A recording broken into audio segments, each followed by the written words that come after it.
Well, it's that time of year again. Summer is upon us. In the southwestern parts of the United States, where I personally reside, Mother Nature started unleashing hell itself upon us earlier this year. We were hitting 100 degrees in April. For a lot of people in this region and other regions that reach similar temperatures, this means the end of the riding season, usually. But not for everyone. A lot of people, myself included, continue to go out mountain biking even in spite of the heat. It's just something that we can't stay away from. Every year since I started mountain biking, I have gone out in the summer heat to ride. It's taken a bit of trial and error to figure out how to do it and how to do it safely, more importantly. And if you're new to the sport and are new to a region that gets to these temperatures, I would like to impart a little bit of the wisdom that I've acquired so no one ends up being one of the statistics that have to get airlifted off the mountain due to heat stroke. Today, we'll be going over 5 tips for mountain biking in hot weather. Tip number 1. Try your best to either go out early in the morning or late at night. Here in the southwest, the temperature usually tends to peak between mid and late afternoon. But either way, riding in hot weather is generally better if you can do it without having the sun beating down on you with full force the entire time. Right before sunrise is good, and right around dusk is also good as well. If you go out at dusk though, make sure you bring a spare light or two just in case you get stuck out after dark for some reason. Tip number 2, wear loose white clothing. Alright, so when I'm out here riding, this is my riding kit, well, minus gloves. It's just a simple white jersey, because this is actually really comfortable. It's airy, it's kind of got that stretchy material going on, so it's nice and airy, nice and comfortable, and it is long sleeve. If you're prone to getting sunburned, I would highly recommend wearing a long sleeve shirt when you're out here. Plus, it does actually help to keep you a little bit cooler from what I found. Just the sun kind of reflecting off the white, it does help. I don't really sunburn that much, so I don't really need it. Like I said, I just wear it because I do find that it keeps me somewhat cooler and a little bit more protected when I'm out here, riding around amongst the brush. For shorts, I just wear some simple black shorts. Again, nothing too complicated. I highly, of course, recommend wearing shorts when you're out here, not pants, because pants, they are definitely going to get a little bit too hot.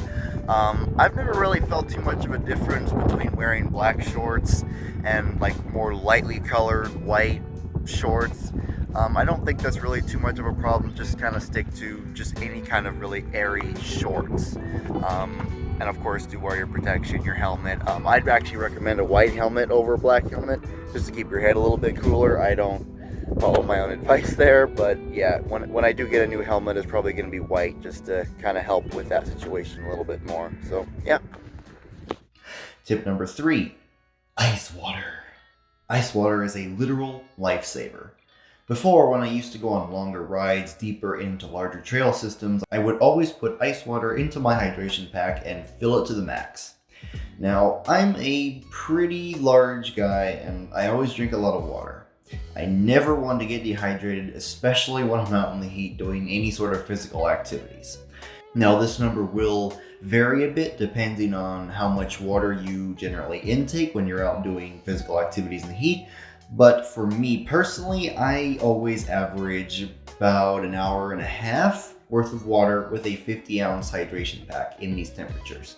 Remember to keep an eye on the amount of water you have as well, and don't go out on any rides where the time you're out there will exceed the amount of water that you'll intake for that time period. Lately, however, I've been riding in a local bike park, and that's only about 30 acres of space, but it has plenty of fun stuff. I'm going to do a review on that in a couple weeks, and it's a pretty fun place. But in that case, it doesn't really matter if I run out of water because my car is always nearby, so I've just been using a good old-fashioned bottle cage that I picked up. Still, of course, filled with ice water.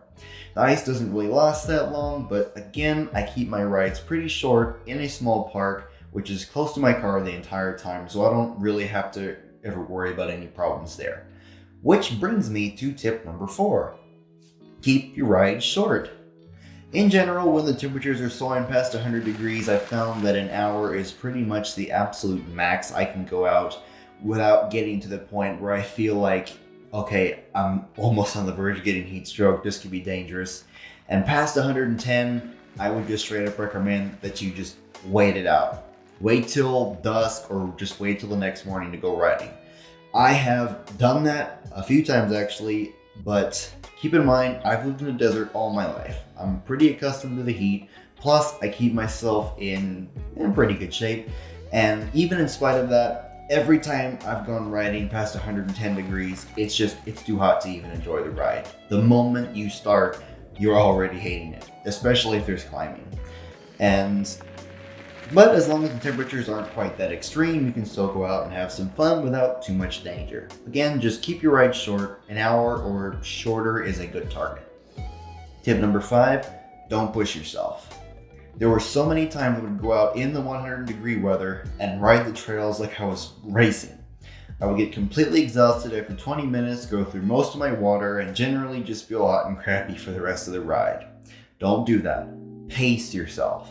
Ride at a slow and steady pace that keeps your heart at a relatively low BPM. Not pushing yourself will keep your heart rate low and keep you from overheating quite as easily. Bonus tip, don't take risks. This is me trying to clear a drop. Yes, I know, I still can't jump my bike if it was to save my life, and as you can see, I am failing miserably. This is me taking a risk.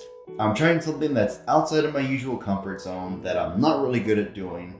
I'm trying to learn, right? And that's good. But it could potentially be dangerous if I mess it up. I mean, I am messing it up. Look at me, I'm freaking nose diving into that jump. I'm not even jumping it. Now imagine if I was out in the middle of a vast mountain range. I did that. I went over the bars, broke a bone somewhere, or I landed face first, got a concussion, something major, right? I'd cook on the trails. My point is, don't push it. When you're going out and riding in the heat in these dangerous conditions, because they are dangerous conditions, ride tamer trails that are at or even below your skill level, just to minimize the risk of you getting injured and or stuck on the trails for some reason. Bonus tip that I'm adding in here real quick, make sure you've got all your tools. If you get a flat tire or loose stem, whatever it is, you want to be able to take care of that quick, fast, and in a hurry. You don't want to be stuck without a spare inner tube, a pump, a multi-tool, or something just when you need it, and then end up having to walk back to the trailhead. That's how a normal 1-hour ride gets turned into a 2.5-hour hike-a-bike. And that could complicate your situation a little bit, just considering the heat. But, this is common knowledge. Even if you're not riding in the heat, it's just good stuff to follow. I guess some of these tips are just kind of no-brainers, but then again, maybe they'll be useful to some people. I know a lot of people move to this part of the country from cooler areas not really knowing what to expect from the climate, kind of underestimating it a bit, or maybe they're just new to the sport, they don't know much about it. So, if any of that's the case, then I hope you can find these tips useful. And even if you don't, I hope you found the video entertaining. Thanks for watching, everyone. This is the MTB Duck signing off for today.